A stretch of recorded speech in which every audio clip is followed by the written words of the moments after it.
guys, as promised, I am doing a video today. And today I want to talk about overcoming the spirit of offense. Has there ever been a time in your life that you've been offended by somebody, family member, friend, even a random stranger that you've never met? I raise my hand too. I have. When we choose to hang on to those offenses, they can really affect us spiritually, emotionally, and even physically. So has there been a time where you have held on to an offense for a long period of time? I'm telling you, it does nothing but tear you up on the inside. I heard a quote a long time ago: holding on to unforgiveness is like drinking poison, expecting the other person to get sick. Ouch. Holding on to an offense hurts us more than it hurts the other person. And God calls us to forgive others, just as He has forgiven us. And He even went as far as giving His life for us. Sometimes it is even an ongoing process. Does this mean you'll never be offended again? Not necessarily. But with 5 steps that I'm going to give you and the understanding on what God says about it, you can change your perspective and quickly move on with an unoffended spirit. So first, let's look at what offended means. Offended means resentful or annoyed, typically as a result of an insult. Do people intentionally try to offend us at times? Yes. But sometimes we can become offended without the other person even knowing, or both could become offended over a simple misunderstanding, which is the majority of the time. And this can happen in a marriage, in your friendships with others. Having the spirit of offense means you're holding on to something that doesn't have a place in your heart, and you need God to help. Regardless of the intent or perceived intent, we still have to deal with the hurt that is now in our hearts. So where do we start dealing with this unwanted spirit? What does the Bible say about being offended? Before we can even begin to talk about overcoming the spirit, we have to take a look at what God says about it in His Word. In other words, we need a biblical lens on how to deal with these situations when they come up before getting our action plan. In Proverbs chapter 18, verse 19, it says, "A brother offended is more unyielding than a strong city, and quarreling is like the bars of a castle." That is a powerful verse. When we hold on to offense, we become stubborn. Those seeds of offense spread into our hearts and cause barricades. This affects our relationship with others and our relationship with God. And if we leave it untreated, it becomes harder and harder to let go. Let's look at the prime example of someone who has had every right to be offended yet wasn't. Let's look at the life of Jesus. Like I mentioned, if you want to talk about someone that could have been easily offended literally every day, just look at Jesus. Was He right and righteous and holy and blameless and pure? Yes. Was He mocked, beaten, rejected, and eventually killed? Yes. But He did not hold on to them offenses when he had every right to. What does that mean for us? We strive to be more like Him, so we shouldn't be offended either. He did nothing wrong, yet made the ultimate sacrifice on the cross so that we can be reconciled with God. How much more can we let go and choose not to be offended in our daily lives? I heard a quote once from a pastor. It says, "Your response is your responsibility." We can't blame our actions and responses based on what other people do to us, even though it can be so tough. When we look at what Jesus did and focus on making sure we respond rightly, that's when magic happens. So I have 5 simple ways to overcome the spirit of offense. First, recognize when we are hurt. First, it's important to realize when we have been or felt offended. It is usually pretty easy to recognize when we've been hurt or offended, but sometimes we can become offended and not even realize it until later. Maybe you had a run-in with someone at a store or they spoke harshly to you. You feel a little flustered, but then you go on about your day. That night when you're telling your husband about your day, you suddenly remember the situation and become more and more upset about it. Or maybe you and your spouse have a small argument that you think you've gotten over, but then you realize it's still bothering you. Offenses can come back stronger each time until you've dealt with them. So the first step is recognizing that you were offended in a situation. Without doing this, you can't continue on with step 2. Step 2 is bring your hurt to God, not others. So listen, my husband is my best friend, and I'm telling him everything, even if he doesn't always want to hear it. But sometimes I have learned over years of marriage is that it can become so easily to grab onto other people's offenses. Sometimes when we hurt or we're offended, the first thing that we want to do is to tell someone about it, how that we've been hurt. But before you know it, they're now upset and offended too, when the situation didn't even involve them. Now, I'm not saying to not share your hurts and frustrations with your spouse or a close family member or friend, but only after you have talked to God first about it. You can speak with a clear and pure heart and bring those hurts and feelings to the only one who can heal them. God loves you and wants you to talk with Him. And this brings me, I will post this at the back. I don't know if y'all can see that or if it might be backwards. But it says, someone offends me. You can either tell a person about it or you can go directly to God in prayer.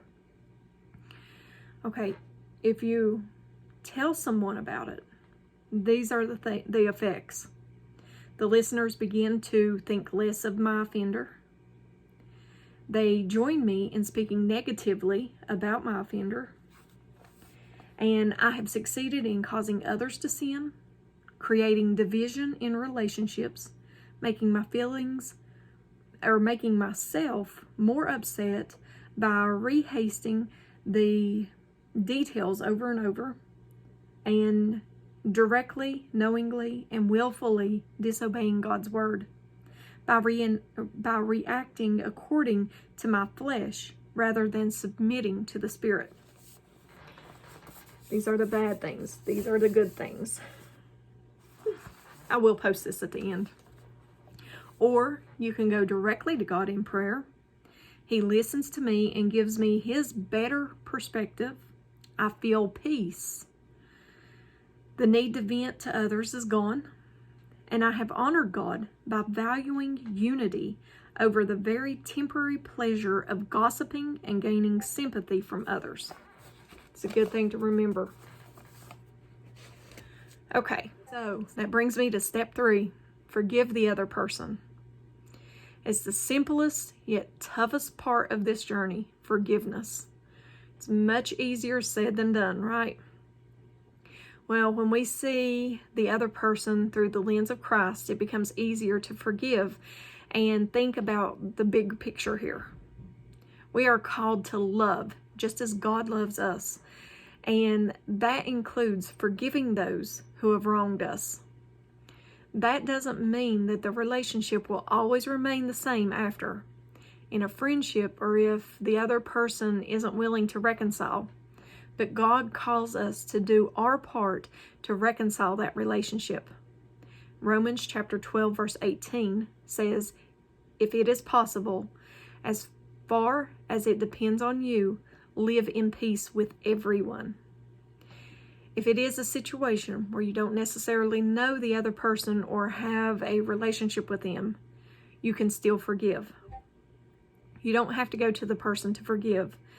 If you are able, then sure, do it. But for an example, with your spouse or a good friend or family member. But sometimes we're offended by someone that we don't even know. Think of a driver cutting you off, or someone who made a rude comment at the grocery store. That's where the verse from before comes in. As much as it is to you, be at peace with everyone. You can settle your heart when you bring that offense to the feet of Jesus. And number 4, ask God to reveal any unresolved issue in your own hearts. One of the biggest causes of being offended isn't necessarily the other person or the situation that happened. It's within our own hearts. The way we respond to others and to different situations is a reflection of our own hearts. Are we easily offended? Or are we slow to anger? If the answer to the first question is yes, that we're easily offended, then it's time to take a look at our own hearts and to ask God, why are we becoming offended so easily? This can happen in your morning quiet time. Ask God to reveal these things to you and meditate on His Word for the situation and healing. Think about it. How many times a day do you scroll through some social media and see a comment that you take offense to, or see someone else who's taken offense to it? That is coming from somewhere. We can take things as personal attacks sometimes when it isn't the intention behind it. Think misunderstandings or general comments that may not even have to do with you personally. There's something going on inside that we need God to look at and heal us from. And this leads me to step number 5. Pray against future offense attacks. It is so important to be in God's Word daily, okay? And to pray against being offended. Okay, you all know how I feel about getting into God's Word every day, reading Scripture every day. You know that is so important, and I try to stress that to you all. Don't take anybody's word for anything, not even my word for anything. Look things up for yourself and read God's Word. That's how you get a personal relationship with God, is by knowing His Word. And I know this is the pure Word Bible, but it's a very good New Testament, just if you all want to check it out. But it's very important to know God's Word, to know more about Him, to learn more about Jesus and grow in Him. But let me get back to this, okay? So it's so important to be in God's Word daily, as I stress so much, and to pray against being offended. When we do this, it becomes easier to overcome that sudden spirit of offense. Then when something comes our way where we could be easily offended, we have the Holy Spirit inside of us reminding us that God has already overcome that. We can choose not to be offended by His strength. Praise God that we can rest in Him and be comforted by His Holy Spirit, and that we actually can choose not to be offended. He wants to help us. We just have to ask. It's not something we pray about and then are thrown out to deal with on our own. He's always there. Will those hurtful situations come our way again? Yes, unfortunately, because we live in a sinful world. But we can now have a more focused mindset to change our response to it. That's the key. We really need to focus more on Christ and the things that He wants us to do, how we should be, how we should act. And when someone offends us, take it to Him. Okay? All right. I love you guys, and that's all I have. I'll post more videos somewhere here. Somewhere here. I think I feel all four corners now, but I hope you're enjoying these videos. As always, give me a thumbs up or thumbs down. Like, share, subscribe. If you haven't subscribed, please subscribe to my channel and share this, because that's the only way. If you like these videos, that's the only way it's seen, is if it's shared. So share these videos, okay? And I love your feedback. So also join me on Discord. I do full Bible studies on Discord twice a week, and also there's others. There's Christine, Laura, and Jess. They all do Bible studies. So come join us on Discord, or the Disciple server. Links in the description. And I will talk to you later. Hope you have a blessed day. Bye.